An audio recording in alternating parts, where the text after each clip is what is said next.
तुम्ही काय केलं हे? चुलीत पाणी ओतलं, जळलं मेलं लक्षण ते. आता स्वयंपाक कसा करायचा?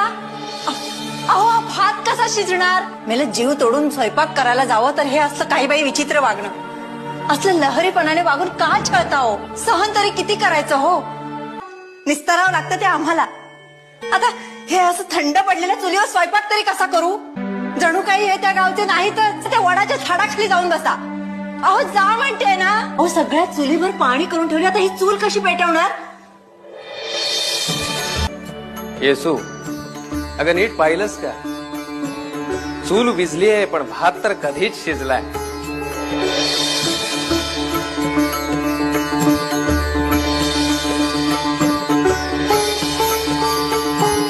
अगं वाफा येत आहेत नुसत्या.